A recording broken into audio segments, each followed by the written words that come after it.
ampifaliana ry avina malalana zoantsika miona toy izao indray a hiara iainy ten'andriamanitra maka ny soratra masina andrany efatra tsara ao amin'izany koa rehetra ho antsika amin'ity anio ity meny tompo antsika ho aminariny ny fahasoavana sy ny fiadanana avy amin'andriamanitra ray sy Jesosy Kristy tompo zay nanolotra ny tena no ny fahotantsika nafana antsika amin'izao mirabelona ratsy fanahy zao araka ny sitrapon'andriamanitra raintsika amen.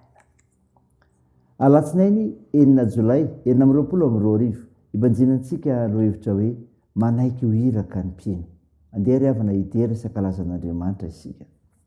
Mira framboavao an Jehova, mira ho an Jehova ry tany rehetra, mira ho an Jehova misaora ny anarany, lazao isan'andro isan'andro ho famonjena mahafaly, ambarao any mizetolisa ny voninahiny ary any fehina rehetra ny fahagagana taony. Amen.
Ivavaka isika. Andriamanitra raha naizany an-danitra misaotra anao zahay fa novelominao amin'izao herinandro vaovao menao anay izao indray, afaka mandeha ny teninao, afaka mandray ny hafatrao noho ny fitiavanao anay. Tompo mideranao zahay, mankalaza manome voninahitra inarinao masina zahay. Andriamanitra fitiavana tokoa ianao. Mamondrafo anay Tompo ary mamelany elikay maloha tsy fatanterahanay. Dia asa mera aminay fananao masina, amantarinay fa tokony anaiky ho iraka izay mpino anao. Aminaran'i Jesosy Kristy nanaovanay izany mivavaka izany. Amen. Miofina ao antsika miteny tery avy malala toy hitanao bokin'i Jeremia. Jeremia toko fa 720 ny andiny fa 9:12 mivaky toy izao aminaran'i Jesosy. Ary ny mpisorona sy ty fihena rehetra ity dia efa nilazako hoe izao nolazain'i Jehova. aza mihaino ny tenin'ny mpaminanynareo zay maminany aminareo hoe indro ny fanaky ny trano Jehova ambodina faingana avy amin'ny Babilôna fa lainga amin'ny finaniny aminareo. Aza mihaino azy fa manompo ny mpanjaka amin'ny Babilôna dia ho velona ianareo. Fa nahoana no rafy ity tanàna ity? Fa raha mpaminany tokoa ireo ary raha ao aminy tokoa ny tenin'i Jehova dia aoka hifohona amin'ny Jehova tompony maro izy, mba tsy ho lasa ho amin'ny Babilôna koa ny fanaka sisa ao an-tranon'i Jehova sy ao an-tranon'ny mpanjakan'i Joda sy ato Jerosalema. Fa izao no lazain'i Jehova tompony maro, ny amin'ny andry sy ny tavin-drano lehibe sy fitoeran-tavin-drano ary ny amin'ny fanaka hafa izay mbola sisa amin'ity tanàna ity, dia izay tsy nalain'i Nebokadnezara mpanjakan'i Babilôna fony izy nitondra ny Jekonia zanak' Joiakima mpanjakan'i Joda ho babo avy tany Jerosalema ho amin'ny Babilôna mba manakaja rehetra amin'ny Joda sy Jerosalema. Eny, izao no lazain'i Jehova tompony maro, Andriamanitr'i Israely, ny amin'ny fanaka izay sisa ao an-tranon'i Jehova sy ao an-tranon'ny mpanjakan'i Joda sy ato Jerosalema. Ho an'ny Babilôna nitondran'ireo sady hitoetrany ireo ambara-pahatonga ny andro amangiko azy hoy Jehova, dia vao hoentiko miakatra izy ka hampodiko amin'ity tanàna ity. Amen. Ray masino, manamasinana amin'ny fahamarinana, ny teninao ny fahamarinana. Amen. Ravina malala, ao aminao ne ny fiadanana avy amin'ilay Jesosy Kristy mpamonjy antsika. Mofinaina ho antsika anio ka andranetsika teo Jeremia 7:2-20. Tantara ny amin'ny zoga ataon'ny mpanjaka ny Babilôna mivozon'ny firenena izay resiny sy namporisihany Jeremia izay hitondra izany. Ny tena vahoaka an'Andriamanitra tokoa dia izao: mandany mpaminany sandoka. Izany ry avana nito, mandany mpaminany sandoka. Hoy ny teny: aza mihaino ny tenin'ny mpaminanynareo zay maminany aminareo. Izany ny teny nataon'i Jehova tamin'ny Jiosy tamin'izany fotoana izany.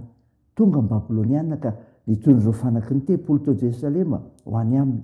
Manao izany dia nisy ireo mpaminany sandoka izay nilaza fa tsy ho ela dia hiverina avy amin'ny Babilôna ny fanaka izay norobain'izy ireo tao amin'ny tempolo.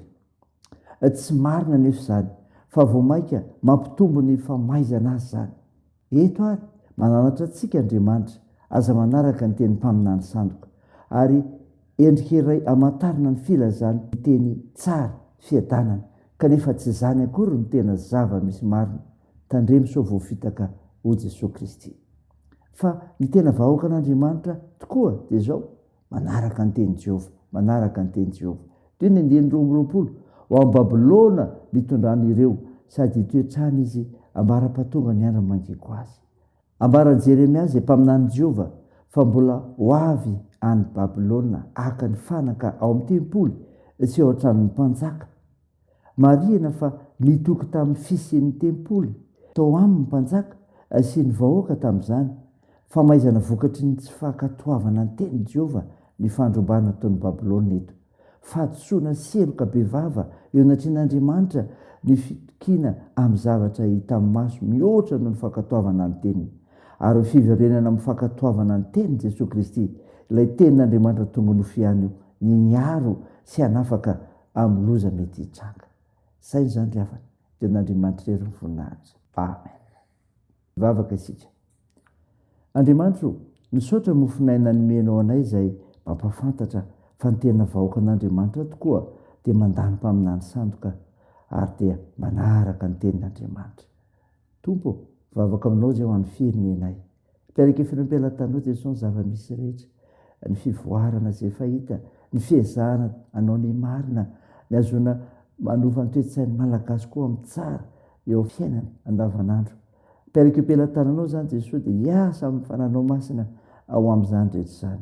Tompo, samby ireo marary, ampinono ireo manamanjo, ampiraizo ireo mahatra sahirana sy ireo zokiolona, dia mesahy ianao Jesosy amin'ny ady misiolany etsy eroa. Ampiraizo izay amin'ny fiazakazahana isan'andro, ny amin'ny asa fivelomana, ny amin'ny fianarana, ny amin'ny fikasana tsara rehetra.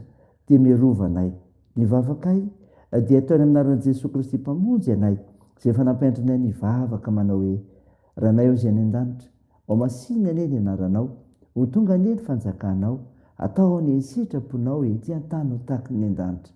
Meonay anio ny anina sahaza ao anay, ary mamela ny elokay tahaka ny namelanay izay meloka taminay, ary azo mitondra anay amin'ny fakapanahy fa manafany amin'ny ratsy fanao ny fanjakana sy ny hery ary ny voninahitra mandrakizay.